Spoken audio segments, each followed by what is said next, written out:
Boa noite, pessoal. Bem-vindos à live da Invest Mais sobre a InfraWeek e conjuntura econômica com o nosso macroeconomista José Luiz Rossi. Eu sou o Leonardo Varenga e o Lucas Marins, analista de equities da Invest Mais, também participa do bate-papo. Se tiver alguma pergunta, pode mandar aqui no chat. Antes de começar a live, eu quero te convidar a acessar a nossa plataforma investmind.com. Dá uma olhada aqui na nossa carteira recomendada de ações, que no primeiro mês de existência rendeu 8,4% contra 3,4% do Ibovespa. Entra lá, investmind.com e confere as recomendações. A gente também tem análise sobre empresas, IPOs, macroeconomia, política. A gente tem uma gama completa de recomendações de investimentos. Segue também nosso grupo no Instagram, investmind.research. investmind.research. A gente está sempre postando novas novidades por lá. Obrigado pela presença, Lucas. José, boa noite, tudo bem? Boa noite, tudo bem? Eu vou começar com o tema da InfraWeek, né, que é uma série de leilões que o governo federal fez essa semana, e, né, com ativos de aeroportos, ferrovias, terminais portuários, né, e que culminou hoje com a venda de 10 bilhões em ativos, teve um ágio surpreendente também. Zé, você acha que esse sucesso, né, do projeto, agora a privatização de grandes empresas como a Eletrobras, por exemplo, pode finalmente avançar? Então, muito obrigado. Acho que é importante, acho que durante, talvez na live a gente fale muito, acho que a imprensa fala muito mal do governo, aí eu vou querer destacar aqui o trabalho que está sendo feito tanto no Ministério da Economia, na PPI, quanto no Ministério da Infraestrutura, que é muito importante para o sucesso desses leilões. Quer dizer, hoje o Brasil ele tem um pipeline de projetos. Esses projetos eles estão com uma qualidade melhor, são bem feitos, dentro de um processo de planejamento. Então, muito do sucesso está ligado a isso. E mais, você vai ter a experiência também dos leilões, é importante. Então, isso mostra que há, sim, uma demanda para ativos domésticos, né? Nós estamos numa situação mundial de liquidez, por enquanto, né? E, então, sim, bons projetos apresentados dentro de plano de planejamento assim, do país, eles vão para frente, incluindo aí o processo de privatização de qualquer empresa, como você mencionou, da Eletrobras. Há, sim, uma demanda, investidores, tanto da parte doméstica quanto externos, eles estão atrás de boas oportunidades, acho que aqui no Brasil na área de infraestrutura, mas precisa exatamente isso que a gente fez, que o país está fazendo, entrar dentro de um planejamento de longo prazo, dentro de um plano de desenvolvimento. Você vê que, no caso, teve vários planos, no caso da ferrovia, né, no estado da Bahia, aquela região, quer dizer, aquilo ali está dentro de um projeto de desenvolvimento do país, e aí é bem aceito. Então, há, sim, fôlego, mas a gente precisa, obviamente, a estabilidade do país é importante, mas também bons projetos, e acho que isso a gente tem.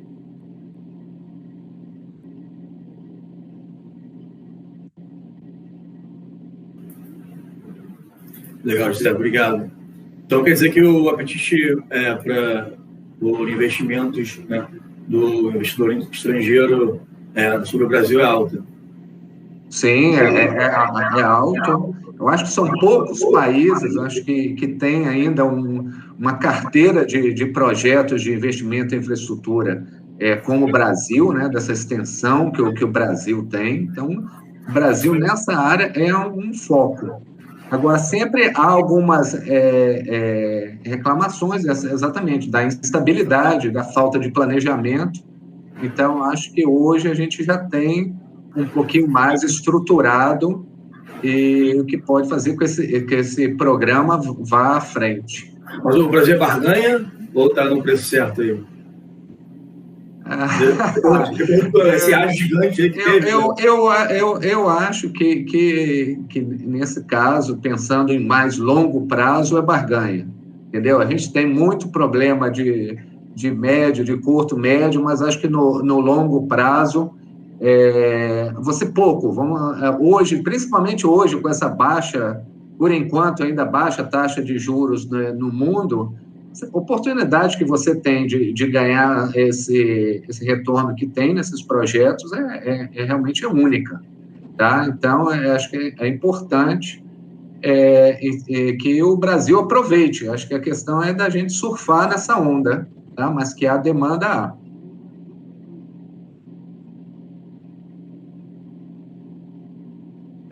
Acho que legal de já ver uma pergunta aqui do chat. Eu vou entrar já na minha pergunta, mas eu acho que uma pergunta boa deve ser perguntando quais os países que concorrem com a gente aí para receber esse capital estrangeiro, né, para investimentos de longuíssimo prazo. Não, você tem, acho que a concorrência, eu vou te falar que hoje, obviamente, para esse capital, são mais, vou te falar, mais os países em desenvolvimento do que mesmo os países desenvolvidos. Eu acho que o Brasil, como programa de infraestrutura, é um programa de tamanho único. Mesmo em outros países, a gente não vê isso. Então, acho que a questão, eu brinco, né? Acho que o grande concorrente nosso é a gente mesmo, entendeu? É a gente fazer o dever de casa, entendeu? Ter um mapeamento de riscos, né? Muito bom. Acho que nesse caso, acho que o investidor estrangeiro, ele olha muito essa questão de como é que o risco é compartido entre, né, público, privado, para deslanchar. Então, havia uma questão, por exemplo, vou colocar aí uma questão da taxa de câmbio nesses leilões de aeroportos, e a gente conseguiu ter uma resolução para isso.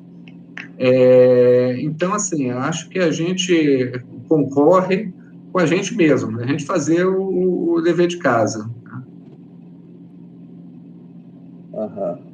Legal. Mas, então, assim, pelo que, na minha visão, assim, o pipeline de projetos, né, gigantescos, tem, como você disse, em poucos lugares no mundo tem isso, mas não adianta nada a gente ter esses projetos se a gente não fizer o dever de casa, como você falou. E aí acho que entra muito para uma questão fiscal. Nada adianta ter esses projetos de infraestrutura todos com uma desorganização fiscal, que pode, sei lá, a longo prazo, se o negócio realmente desandar, levar até uma inflação mais alta. Então, como é que você acha que vai ser resolvida essa questão sobre o orçamento de 2021? Você acha que vai ser aprovado do jeito que está? Você acha que vai ser necessário furar o teto para manter a máquina pública? Vai ficar um meio termo? E se, na sua visão, se de fato, se o Bolsonaro não vetar, isso seria um crime de responsabilidade? Eu acho que hoje um parecer da Câmara apontou isso, e acho que quem olha muito para investir nesses projetos de infraestrutura, apesar de ser um projeto de longuíssimo prazo, acaba olhando um pouco das condições do país, sei lá, para os próximos anos, que depende muito das reformas e do governo, né? Não, claro. Eu acho assim, para a gente analisar o que está acontecendo, eu brinco, assim, eu sempre falo assim, o que está acontecendo já era esperado. Os criadores lá do teto de gastos, lá em 2016, eles criaram o teto já pensando nisso. Então, assim, por quê? Porque o que a gente olha quando a gente vê a situação fiscal brasileira? Você tem esse gasto obrigatório aumentando, no gasto principal era o gasto em previdência, depois vem o gasto com pessoal, mas, no geral, você tinha uma trajetória crescente do gasto. E, durante os anos, ele foi coberto pelo aumento de carga tributária. Aí chegou ali em 2016, não havia mais apoio para o aumento da carga tributária, e falaram assim, não, então vamos limitar o gasto. Aí perceberam, olha, isso vai trazer o quê? Uma briga no orçamento. Essa briga já era esperada. Então, o que a gente vai fazer? Aí, primeiro, falou assim, vamos reduzir o gasto, o crescimento do gasto obrigatório. Qual o principal gasto? Previdência. Então, houve a tentativa lá, primeiro lá no governo Temer, de reformas, deu aquele problema de JBS, e aí foi atrasado e a reforma acabou sendo feita agora nesse governo. E aí eles já estamos atrasados. Quer dizer, foi criado o teto lá em 2016, pensando na coisa, e aí foi. E aí a próxima seria a reforma administrativa, não fizemos. Aí o que acontece? Bate ao limite. Então, há uma briga no orçamento, essa questão de gasto obrigatório, gasto discricionário, que a gente não consegue resolver. A gente não tem os instrumentos do processo orçamentário para resolver isso. E esse ano, com a crise, bateu. Então, assim, era algo esperado, que, infelizmente, porque o que o governo deveria fazer? A questão da priorização. Você tem que deixar claro, olha, essa prisão, vou cortar aqui. Ele não fez. Então, o Congresso, o que o Congresso fez? Esse é meu entendimento. Olha, você não faz uma priorização, eu vou priorizar o meu, né? Então, houve uma retirada do gasto obrigatório, né, para a questão das emendas, que são obrigatórias também, né?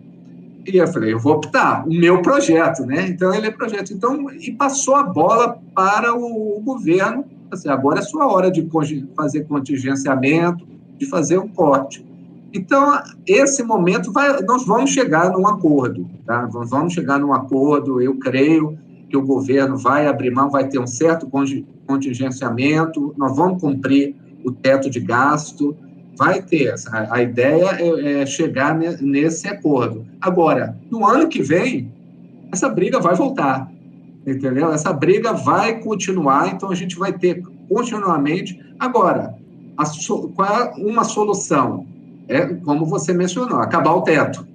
Acaba o teto e continua a festa. Agora, isso vai gerar aí vamos voltar ao que a gente falou, toda a incerteza, toda a volatilidade que a gente não quer.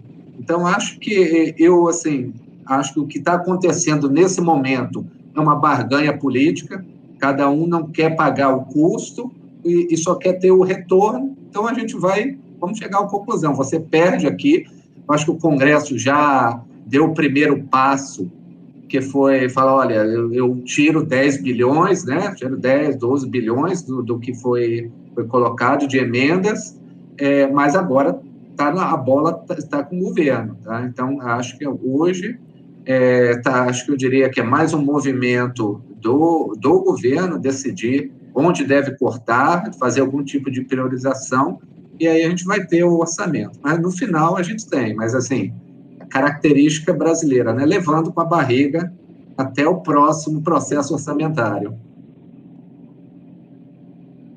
Você acha que dá para cortar, Zé? Não, ainda, olha, vou te falar, eu não sou o contador do orçamento, mas que tem onde cortar, tem muito de cortar. Então, assim, a questão o governo ele tem que ser claro.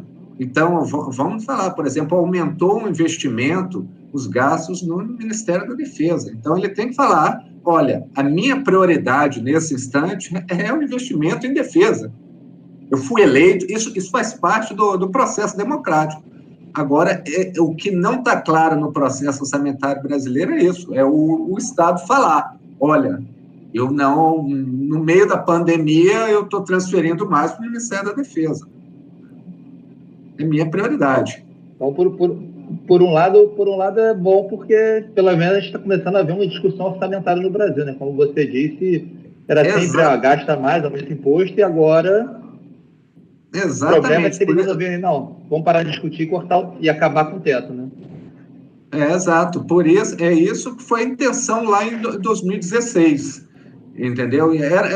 Já era para ter acontecido, mas foi acontecendo, teve um evento político lá no governo Temer que impossibilitou a reforma da Previdência. Aí fomos atrasando, aí depois tem a pandemia. Então, assim, foi um conjunto de eventos, mas desencadeou isso.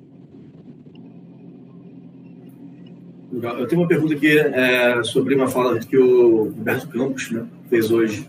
Ele comentou que é um exagero falar em dominância fiscal no país no momento, mas as incertezas fiscais têm efeitos nos juros de longo prazo, consequentemente na política monetária. Você concorda com ele? Não, essa discussão da dominância fiscal é bem técnica mesmo. Se estamos ou não estamos, tem testes, o que for. Eu realmente acho que ainda não, tá? Ainda não, porque o que é a questão da dominância fiscal? É o fato que você tem um fiscal que não reage, que não vai melhorar, que não aumenta o superávit primário e que limita o poder do Banco Central. Eu acho que a gente não está nesse momento. ainda, mas podemos chegar. Então, acho que eu tenho colocado é que a autoridade fiscal ela tem que ficar bem atenta a isso, ela tem que reagir. A situação ficou mais perigosa, tá? Então ela tem que cumprir, ou seja, fica mais importante ainda cumprir o teto de gastos. Agora, se a autoridade fiscal falar, não vou cumprir o teto de gastos, aí realmente, aí a gente entra num processo de dominância fiscal. Tem algumas perguntas aqui da FCE. Perguntou se as limitações orçamentárias do governo federal, como afetam os investimentos. Não, o investimento público, o meu ponto é que hoje o investimento público está no mínimo histórico. Tá? Então, essa é uma das questões do teto de gasto, porque você tinha o gasto obrigatório aumentando, o discricionário foi reduzindo, e no discricionário você reduz o investimento. Então, afeta fortemente o investimento público. Mas, assim, nesse exato instante, qual deve ser a estratégia? É você causar a menor instabilidade possível para atrair capital privado, que foi o que aconteceu, são as boas notícias, as reformas, que são várias, elas vão abrir espaço para o investimento público. Agora, no médio prazo, nós vamos ter resultado no médio prazo. E, de novo, vem a questão da priorização, que eu mencionei. Você pode até aumentar o investimento público, mas aí você vai ter que limitar, vai ter que cortar em algum outro lado. Tá? Mas, assim, por enquanto, e eu não vislumbro uma melhora significativa nem nos próximos anos, a gente vai estar no mínimo de investimento público. Realmente, vai ser o investimento privado que vai mover o investimento total do país. O bom sinal, né, Zé, é que mesmo em meio aí que a gente vê muita volatilidade aqui no Brasil, o investimento privado apareceu aí na hora que precisava. Exato, isso foi um bom erro, por isso que eu digo, assim, foi uma boa notícia que há interesse, acho que um investimento privado, ele pode vir, entendeu, em todas as áreas, né, essa semana foi na questão da área de infraestrutura. Ele pode, assim, a evidência no mundo foi que o seguinte, que realmente em países que tiveram essa queda do investimento público, o setor privado entrou, mas entrou mais fortemente do que vem entrando no Brasil. Isso mostra que a gente ainda precisa fazer um certo dever de casa para que você tenha, assim, um balanço nessa distribuição de público e privado. Legal, não sou pode com o déficit também. Agora, mudando um pouquinho agora. Mas aí, fala aí. Você vai tocar uma pergunta aí, ou Álvaro? Ou posso tocar aqui? Pode fazer mais uma aí, depois eu faço aqui. Tá. Voltando um pouco para a conjuntura, agora indo mais na parte de inflação e juros, hoje está o IPCA, né, ele ficou um pouquinho abaixo da expectativa, mas se a gente olhar em 12 meses, ele já está acima do teto, ali acima de 6%. Como é que está a sua visão para a inflação? Acho que o Banco Central tem uma visão que a inflação é temporária, acho que é uma visão até de Banco Central lá do FED, da Europa, né, que a inflação sobe, mas depois vai arrefecer. Como é que você está vendo a inflação para esse ano e para o ano que vem? E como é que o Banco Central deve se portar? Acho que a mensagem do Roberto Campos é que vai fazer uma normalização parcial da política monetária, ou seja, deixar ainda em grau estimulativo, mas o diretor Kanzuki ontem já falou sobre a possibilidade de uma normalização total. Então, como é que você está vendo esse cenário monetário e de inflação? Então, acho interessante e é interessante a gente observar essa dinâmica inflacionária do ponto de vista mundial, né? Então, inclusive, também hoje, né, foi divulgado lá nos Estados Unidos o PPI ali, assim, e foi alto. Ou seja, essa questão é uma questão mundial e que todos passam. A primeira pergunta, que é importante, está sendo colocada, tanto aqui quanto lá fora, é permanente ou temporário? Como é esse choque, né? Esse choque, claramente, um choque de oferta, né? A demanda não pode ser, porque tivemos aí uma pandemia, né?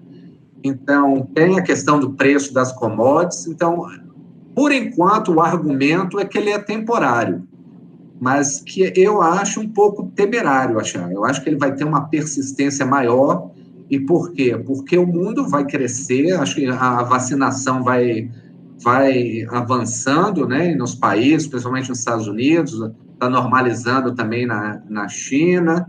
Então, isso vai gerar uma pressão também, uma pressão extra. Serviços vão voltar. Então, essa questão eu acho que há uma dúvida, eu concordo com os bancos centrais, né, que há uma dúvida da persistência desse choque. No caso brasileiro, você tem agravantes, né? Tem agravantes, que foi o que a gente mencionou, o risco fiscal, a desvalorização. Então, tudo isso fez com que a gente fomos os precursores do aumento da taxa de juros, né? A gente, na verdade, outra, né, a Turquia, a gente consegue ver, tem quintais aí piores até.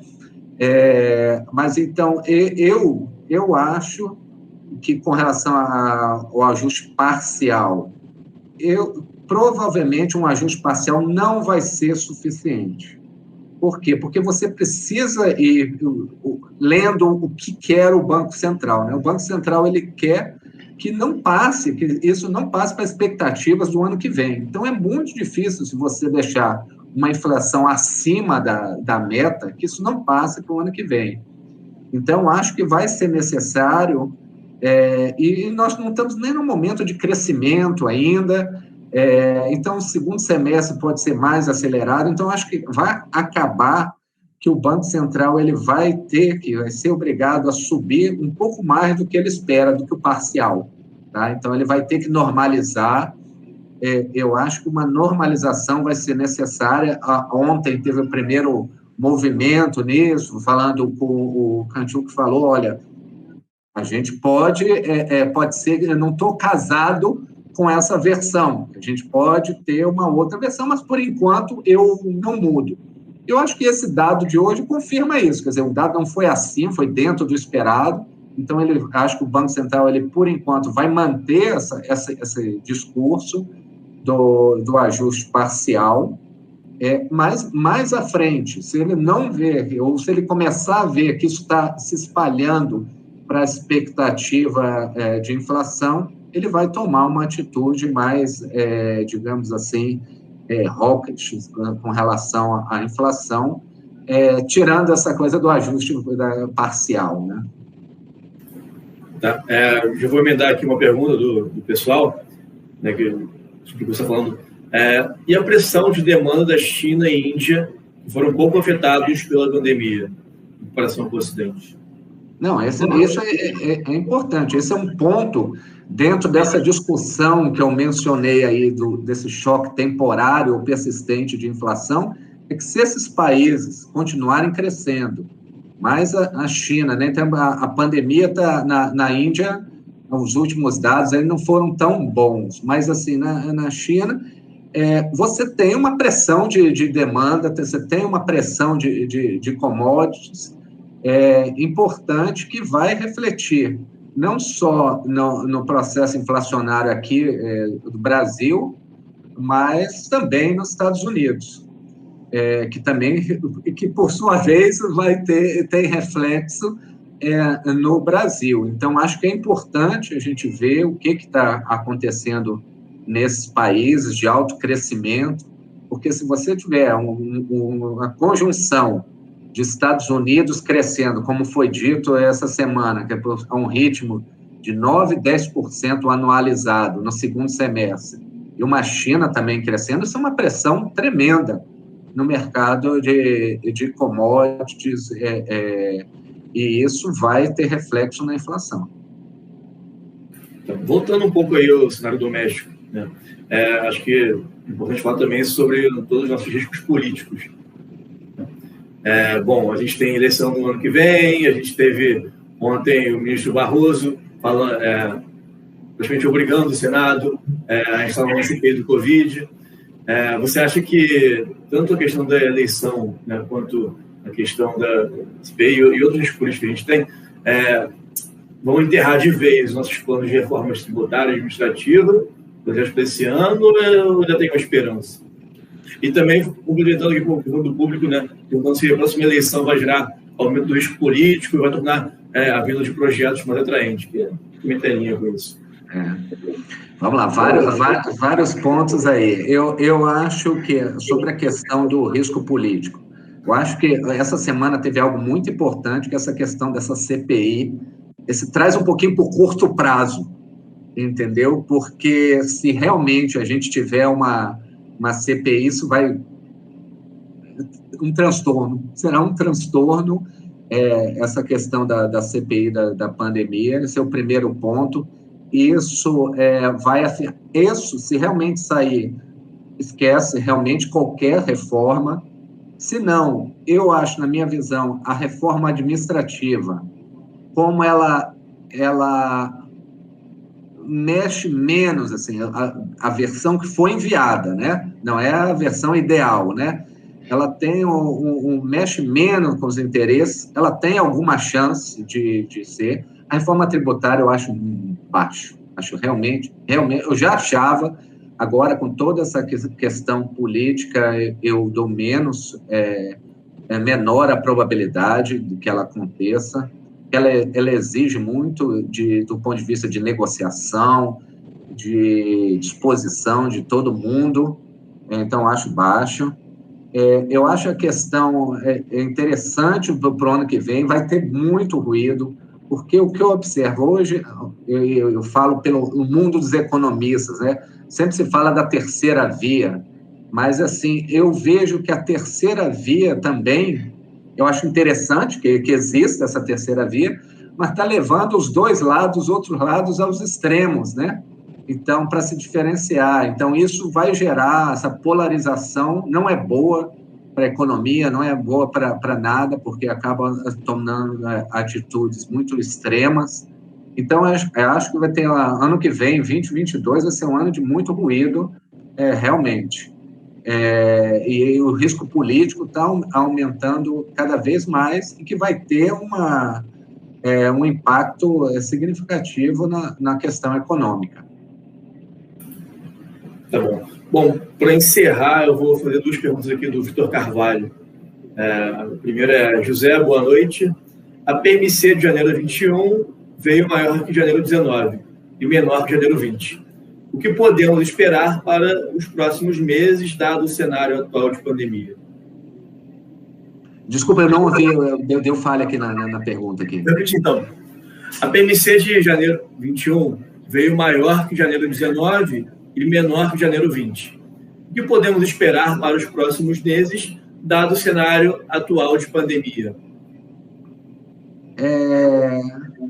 Olha, o que eu espero, né, do ponto de vista do cenário, é que a gente está no pior, quer dizer, a gente começou um ano otimista, né, relativamente, não muito otimista, né, porque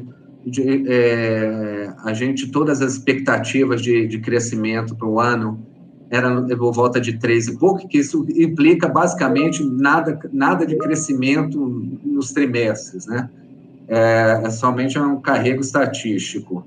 Mas a gente vai ter um semestre negativo, a gente vai ter um semestre bem negativo, um primeiro tri que já há um certo consenso que vai ser negativo, o segundo parece que vai ser até pior, e eu espero, se tudo der certo, e eu estou vendo vejo o processo de vacinação avançando, eu espero o segundo semestre melhor, que haja realmente uma recuperação, vendo o cenário externo, vendo essa questão da vacinação, que é a chave para a gente ver. Agora, a gente tem um aspecto negativo que foi também que a gente foi mencionado, que é toda essa turbulência interna política.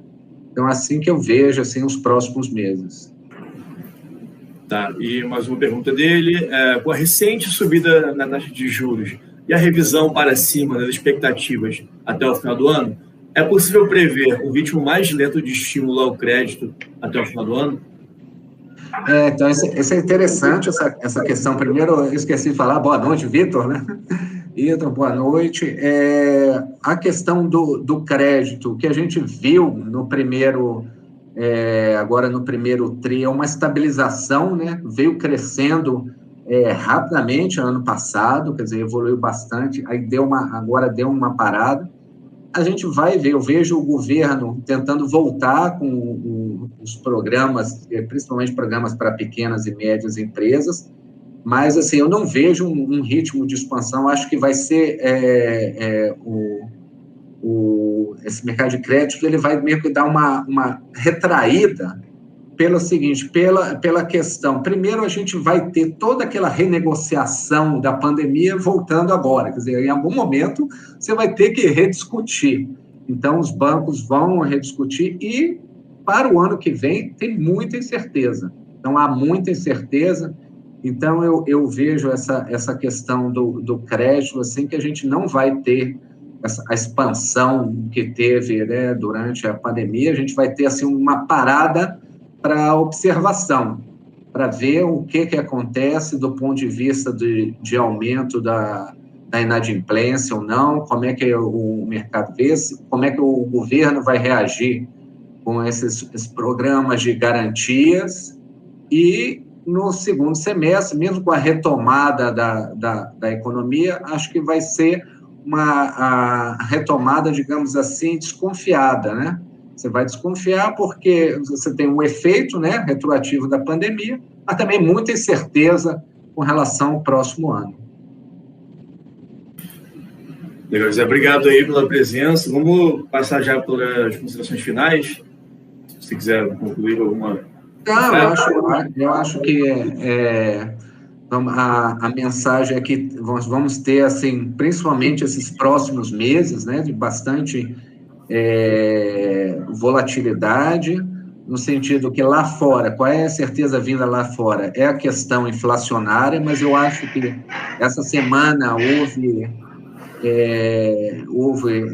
vários discursos do presidente do Banco Central dos Estados Unidos. Ele acalmou o mercado, embora o número ruim hoje, mas o mercado ficou um pouco mais calmo. Ele mostrou bastante, ficou bem clara a visão dele, que ele vai deixar, que ele espera que suba, mas ele vai reagir. Se as expectativas reagirem, ele vai reagir. Então, o mercado ficou um pouquinho mais tranquilizado, certo? E internamente, a gente tem que observar o processo de vacinação, que vai ser importante do ponto de vista da retomada da economia, e como evolui essa questão, digamos assim, fiscal / política.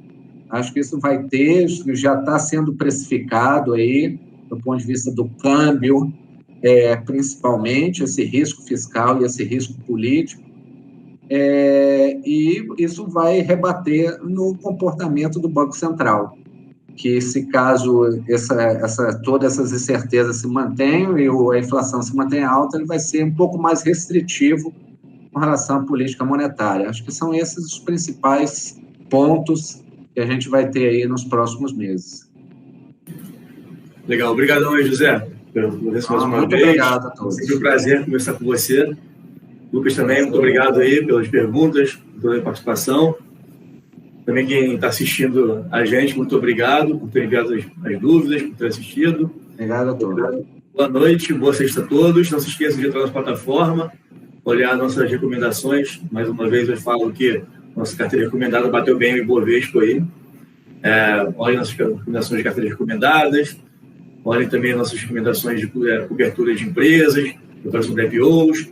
O José também escreve vários relatórios sobre macroeconomia na nossa plataforma. A gente também tem política, renda fixa, fundos imobiliários, fundos de investimento, toda uma gama completa de recomendações de investimentos para vocês basearem as suas decisões de investimento. Obrigado, pessoal. Boa noite, bom fim de semana. Até a próxima.